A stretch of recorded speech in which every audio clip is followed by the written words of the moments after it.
Shalom, salam sehat, salam kebajikan, dan salam sejahtera bagi kita semua yang Tuhan kasihi dimanapun kita berada. Kita kembali akan membahas kebenaran firman Tuhan dalam minggu tanggal 18 April 2021, yaitu Minggu Misericordias Domini. Adapun kebenaran firman Tuhan yang akan kita bahas pada saat ini yaitu tertulis dalam kitab Mazmur 106 ayat pertama sampai dengan ayat kelima. Mari kita baca demikian firman Tuhan. Kasih setia Allah dan ketegaran hati Israel. Haleluya. Bersyukurlah kepada Tuhan sebab Ia baik. Bahwasanya untuk selama-lamanya kasih setianya. Siapakah yang dapat memberitahukan keperkasaan Tuhan, memperdengarkan segala pujian kepadanya? Berbahagialah orang yang berpegang pada hukum, yang melakukan keadilan di segala waktu. Ingatlah aku, ya Tuhan, demi kemurahan terhadap umat-Mu.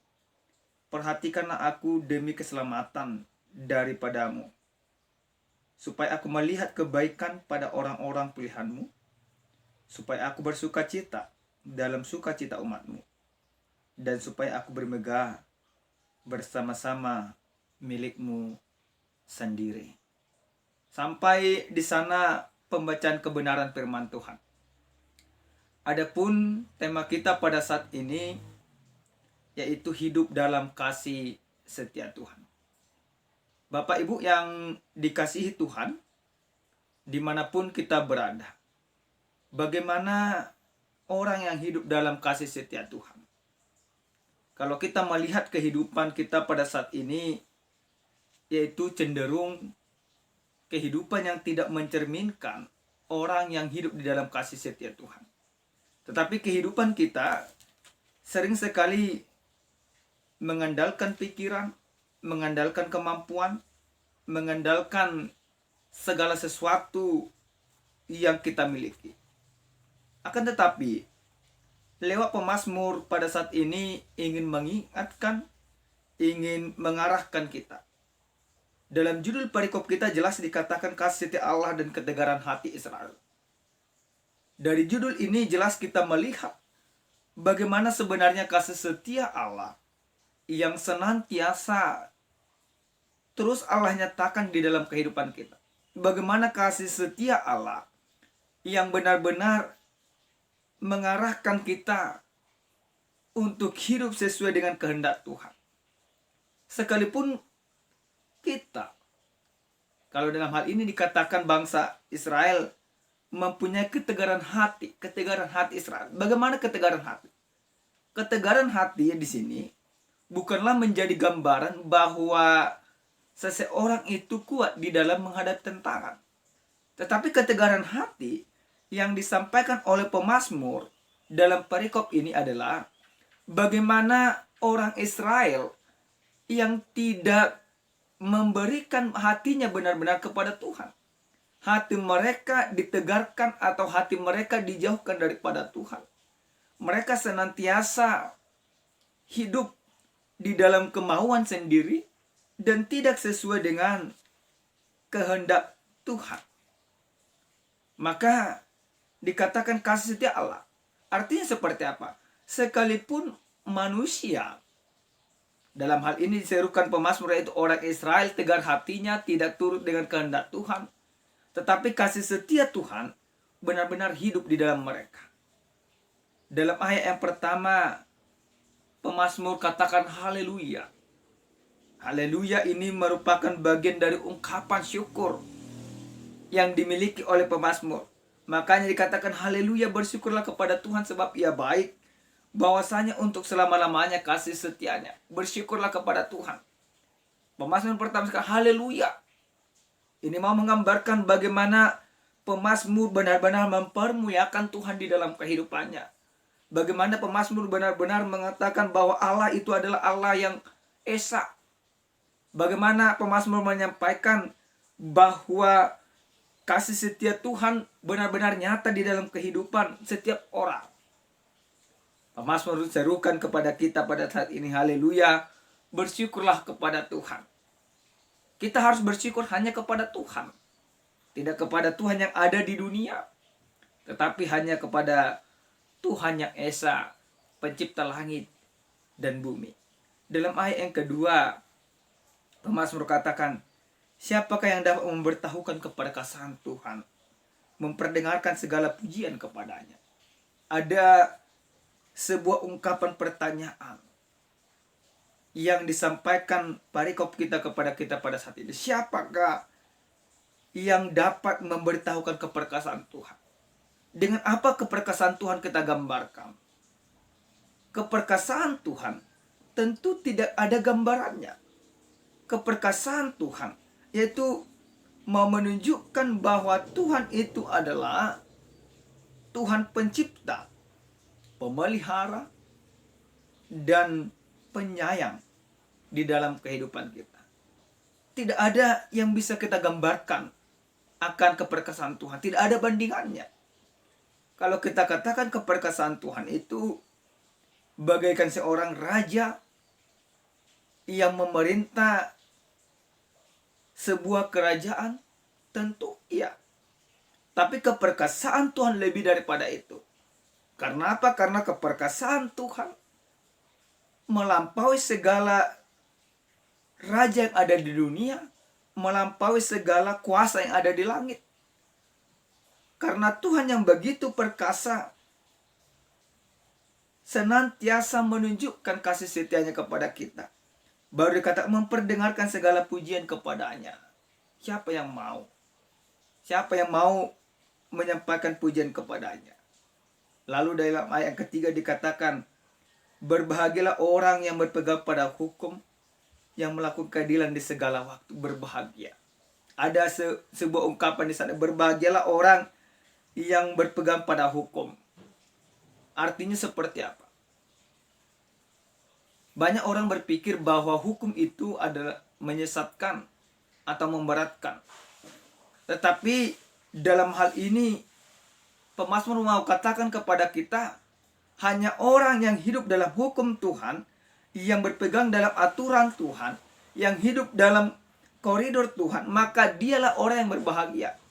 Kebahagiaan yang disampaikan oleh pemazmur bukanlah kebahagiaan yang fana, tetapi kebahagiaan yang disampaikan oleh pemazmur adalah kebahagiaan yang kekal, karena dasar kebahagiaan itu adalah hukum Tuhan. Sekalipun banyak orang sekarang ini orang berbahagia karena hartanya, tetapi pemazmur dalam hal ini dikatakan kepada kita, orang yang berbahagia adalah orang yang hidup dalam hukum Tuhan, orang yang hidup dalam perlindungan Tuhan, orang yang melakukan segala keadilan setiap waktu. Bagaimana keadilan sekarang? Keadilan sekarang dapat dibeli. Tetapi ketika orang hidup dalam hukum Tuhan, maka ia melakukan segala keadilan setiap waktu. Karena apa?